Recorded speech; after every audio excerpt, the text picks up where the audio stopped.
साथियों, आप सब लोगों को बेहतर तरीके से पता है कि 7 तारीख को जो मेरे साथ जो घटना घटी थी उसको आज लगभग करके 27-28 दिन बीत गए हैं।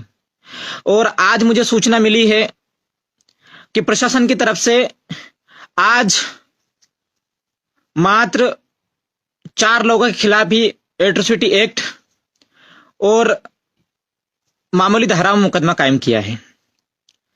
हम कल्पना नहीं कर सकते, अंदाजा नहीं लगा सकते कि जिस प्रदेश में आदिवासियों की 2 करोड़ जनसंख्या हो, 47 आदिवासी रिजर्व सीट हो, उस देश के आदिवासी के साथ, उस प्रदेश के आदिवासी के साथ उसे न्याय लेने के लिए, एक एफआईआर कायमी करवाने के लिए आंदोलन करना पड़े, चक्का जाम करना पड़े, एसपी कार्यालय का घेराव करना पड़े, उनको धमकियां देना पड़े। इसके बाद में 28 दिन बाद उसमें एफआईआर होती है। 7 तारीख को मेरे खिलाफ किसी प्रकार से कोई एफआईआर नहीं थी, न किसी प्रकार से कोई अपराध था, न थाने में किसी प्रकार से कोई पंजीब आवेदन दिया गया था। इसके बावजूद भी थाना प्रभारी सुनील शर्मा ने गुंडों का हाथ पिटवाया और वहां से मुझे हैंड टू हैंड एफआईआर करके 151 में कायमी करके 4 दिन जेल भेज दिया। एफआईआर कायमी हुआ का आज अभी कम से कम 11 बजे की बात है, 4 से 5 बजने वाले, अभी तक इन लोगों को अरेस्ट नहीं किया है। मैं शुरू से पूरी घटना का ब्यौरा देना चाहता हूं। साथियों, आप सभी को पता होगा कि 16 तारीख को हरणगांव के अंदर एक आदिवासियों को देवस्थान खंडराव बाबा मेला की जमीन को लेकर मैं एक बड़े आंदोलन की चेतावनी दे चुका था। उसी आंदोलन से पहले 15 तारीख को मेरे को जिला बाजार का नोटिस दिया जाता है। इसके बाद में मैं उसमें लग जाता हूं। इसके बाद में फिर हम लोग 10 मई को फिर से उसी बाबा की भूमि को लेकर आंदोलन की तैयारी करते हैं। डबल से मेरे को 7 तारीख को अरेस्ट कर लिया जाता है किसी एक षड्यंत्र के तहत, एक मामले को उलझाकर। अब मेरे साथ जिन लोगों ने जो मारपीट की थी उनमें हमने एफिडेविट में बाकायदा 17-18 नाम दिए थे। उसमें से मात्र 4 लोगों के खिलाफ ही एफआईआर कायमी की है। हम उसकी आलोचना करते हैं, निंदा नहीं करते। अफसोस यह है कि जिन भाजपा नेताओं को, जिन भाजपा के इशारों पे प्रशासन, खातेगांव देवास प्रशासन काम कर रहा है, पूरी तरीके से इन्होंने साइड में रख दिया है। इस बात का हमें दुख है। एक तरफ तो हम ढिंडोरा पीटते हैं कि कानून और संविधान सभी के लिए बराबर है, लेकिन ऐसा दरअसल बिल्कुल भी नहीं हो रहा है धरातल की स्थिति पे। अगर कानून किसी के लिए लागू हो रहा है तो वो आदिवासी दलित पिछड़े लोगों के ऊपर हो रहा है। अब मैं जो 10 मुख्य जो हमारे जो प्रमुख जो अपराधी लोग थे उनका मैं बाकायदा नाम बताना चाहता हूं। और एक और बात मैं स्पष्ट तरीके से करना, बहुत सारे लोग एलिगेशन लगा रहे हैं कि कुछ लोगों को छोड़ दिया गया है और हमको निर्दोषों को फंसा रहा जाता। मैं रामदेव ककोड़िया और हमारा आदिवासी समाज का कोई भी व्यक्ति निर्दोष के ऊपर किसी प्रकार से ना कोई अपराध करता है, ना उनको किसी फंसाने का कार्य करता है। और अगर निर्दोष को हम लोग अगर किसी प्रकार से फंसाने का कार्य करते तो हमारी ये नौबत नहीं आती कि आदिवासियों को आज तुम दिन दोहरे थाने के अंदर बुला के पीट सके। तो मैं जो नाम है, मुख्य नाम बताना चाहता हूं। ये सभी उन अपराधियों तक भी बताना चाहता हूं कि कौन कौन नाम है। सबसे फर्स्ट में नाम है राम सिंह यादव, पहला नाम। दूसरा नाम है विनोद बिश्नोई। तीसरा जो नाम है अर्पित तिवारी। चौथा जो नाम है कचरू पटेल, जो कि भाजपा का मंडल अध्यक्ष है। इसके खिलाफ भी एफआईआर होनी चाहिए थी, इसकी गिरफ्तारी होनी चाहिए थी, इनके खिलाफ एफआईआर नहीं हुई।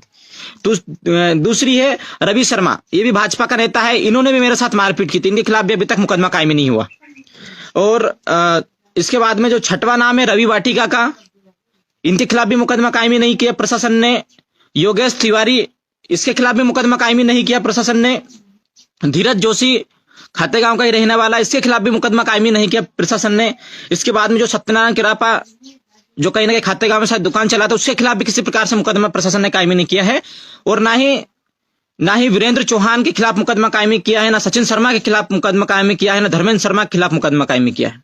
और इनके साथ में ऐसे 8 से 10 लोग वहां पे मौजूद थे जिन्होंने मेरे साथ मारपीट की है, मेरे साथ मॉब लॉन्चिंग करने की कोशिश की, मुझे जान से मारने की कोशिश की, लेकिन इनके खिलाफ अभी तक मुकदमा कायमी नहीं। मात्र 4 लोगों को एक लॉलीपॉप की तरह आदिवासियों को समझाने का प्रयास किया जा रहा है, जो कि हम मुकदमा बर्दाश्त नहीं करेंगे। ना ही सुनील शर्मा जो थाना प्रभारी टीआई उसको निलंबित, उसको बर्खास्त किया है, ना उसके खिलाफ एट्रोसिटी एक्ट में मुकदमा कायमी किया है। और बाकायदा अभी थाने की ही रिपोर्ट ये बता रही है कि जो डॉक्टर, मैं नहीं बोल रहा हूं, थाने की जो थाने में जो बयान हुए हैं, थाने में जिस आधार पे एफआईआर हुई है उसमें ये स्पष्ट बता रहा है कि खातेगांव में जो एमएलसी हुई थी वो झूठी थी। आशुतोष व्यास ने जो एमएलसी किया था उसमें चोट का जिक्र नहीं किया, लेकिन जेल रजिस्टर में चोट का जिक्र है। और वहीं जेल रजिस्टर के आधार पे कन्नौज में 10 तारीख को एमएलसी हमारा कराया गया था और उसमें भी वही चोट बताई गई है जहां पे जेल रजिस्टर में बताया गया था। तो ये सरासर एफआईआर की कॉपी में सरासर उनकी तरफ से ही हमें एलिगेशन नहीं लगा रहे, उनकी तरफ से ये सारी चीजें दिख रही है कि किस प्रकार से आशुतोष व्यास डॉक्टर ने जातिवादी रवैये के चक्कर में मेरा एमएलसी नहीं बनाया और मेरे साथ साथ ही कोर्ट को भी गुमराह किया है। इसके खिलाफ 420 का भी मुकदमा कायमी होना चाहिए। हमने ये मांग की थी और हैंड टू हैंड एसपी महोदय, एडिशनल एसपी महोदय से हमने ये निवेदन किया था, लेकिन किसी प्रकार से कोई कार्रवाई नहीं हुई और ना ही थाना प्रभारी को हटाया गया, उन्हें मात्र छुट्टी में भेजा गया है। आदिवासियों को बेवकूफ समझ के रखे हैं, हमारे ऊपर अत्याचार भी करोगे, हमारे अपराधियों को भी बचाओगे। और जिस प्रकार से आज जिन अपराधियों को बचाने में क्षेत्रीय विधायक आशीष शर्मा का रोल रहा है, हम सब जानते हैं। हम भी आदिवासी, हमारे अंदर भी दिमाग है, हम भी पढ़े लिखे लोग हैं। अभी निकाय चुनाव भी आ रहा है, इसमें आप लोगों को मुंह तोड़ जवाब भी देंगे। आपकी औकात नहीं है आप गांव के अंदर घुस सके। आप हर एक जगह आदिवासियों के ऊपर जिस प्रकार से अत्याचार होता है आप हर एक जगह सपोर्ट करते हैं। नेमावर हत्याकांड में भी आपने सुरेंद्र चौहान का 3 बार विधायक महोदय आशीष शर्मा ने उनको छुड़वाया था। अगर इनकी काट काटी निकल जाए तो अपराधी आशीष शर्मा भी बन सकता है। हर एक क्षेत्र के अंदर अवैध गतिविधियों का संरक्षण देने वाले विधायक आशीष शर्मा आज भी इस मामले को लेकर प्रशासन के ऊपर दबाव बनाकर इन अपराधियों को छुड़वाने का काम किया, उनको बचाने का काम किया, जिसको हम बर्दाश्त नहीं करेंगे किसी भी कंडीशन में। हम लोग लड़ाई लड़ेंगे, लंबी लड़ाई लड़ेंगे, और जब तक हमें इंसाफ नहीं मिल सकता हम लोग चुप नहीं बैठेंगे, ना चैन से बैठेंगे। ना डरने वाले लोग हैं, न किसी कंडीशन में झुकने वाले लोग हैं। ये बात मैं बताना चाहता हूं। और हमारा सिस्टम, हमारा प्रशासन जिस प्रकार से काम कर रहा है, एक तरफा कार्रवाई कर रहा है, जिस प्रकार से गरीब लोगों के ऊपर इनकी कलम चल रही है, इनकी डंडा चल रहा है, इसमें हमको ध्यान के बावजूद 28 दिन अगर एफआईआर में कायमी करवाने में लग जाता है, एफआईआर कायमी करवाने में लग जाता है, तो आप अंदाजा लगा सकते हैं कि गरीब तबके के जो लोग हैं, मैं तो सम्मानजनक, जिसके पीछे हजारों की भीड़ खड़ी है, अगर उस व्यक्ति के साथ अगर ये कंडीशन होती है तो जो गरीब तबके का आदिवासी उसके साथ क्या होगा आप अंदाजा नहीं लगा सकते।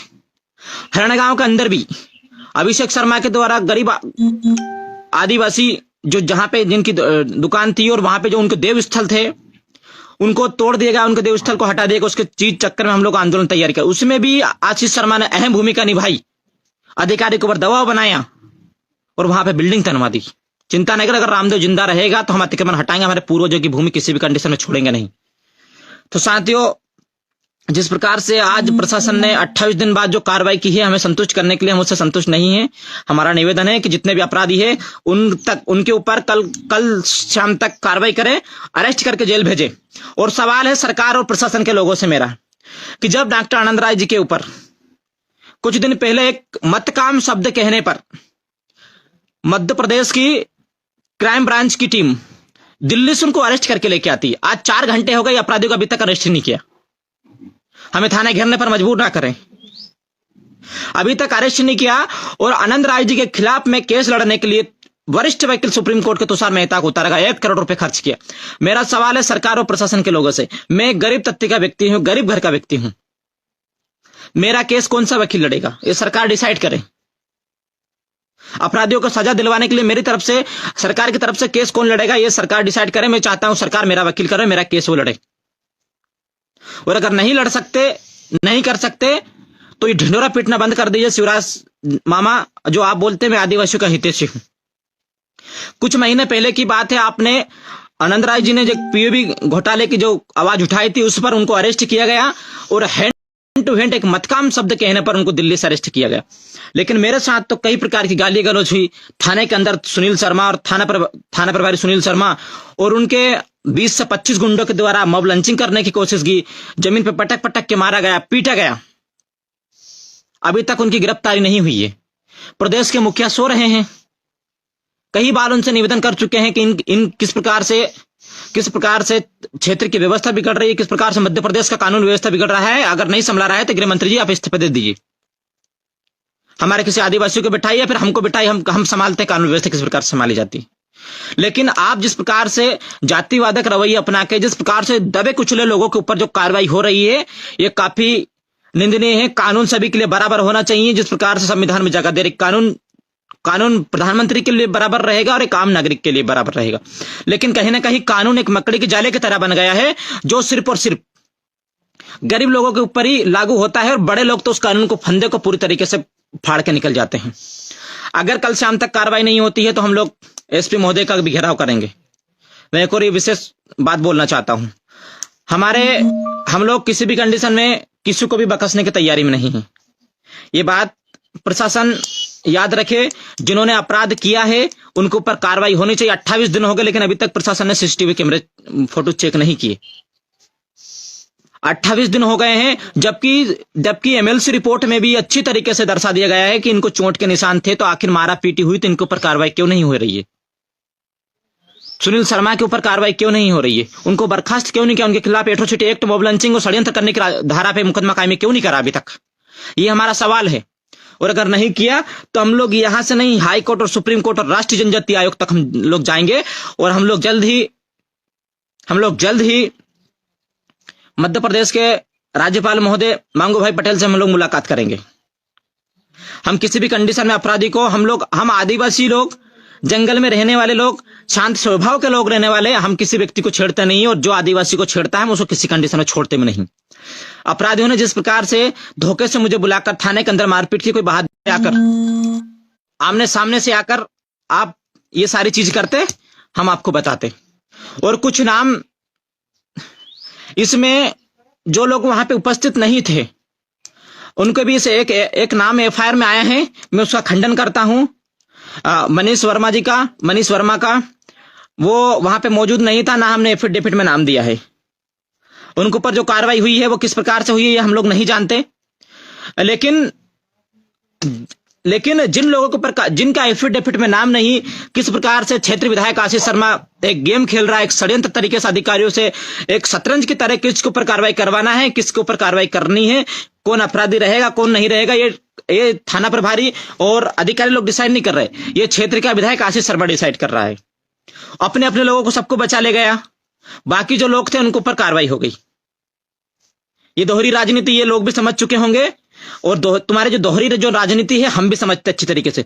आशीष शर्मा विधायक महोदय जी, आपको भी कहीं ना कहीं आदिवासियों ने वोट दिया है, और आप जिस प्रकार से आदिवासियों के ऊपर अत्याचार करने के मामले में आप हमेशा अपराधियों का संरक्षण देते हैं, हम ये बर्दाश्त नहीं करेंगे किसी भी कंडीशन में। निकाय चुनाव में भी आपको जवाब देंगे और विधानसभा चुनाव में भी आपको जवाब देंगे हम अच्छी तरीके से। तो मेरा निवेदन है प्रशासन से कि जिनके मैंने नाम दिए, मैं एक बार पुनः नाम बताना चाहता हूं, जो छूट चुके हैं नाम।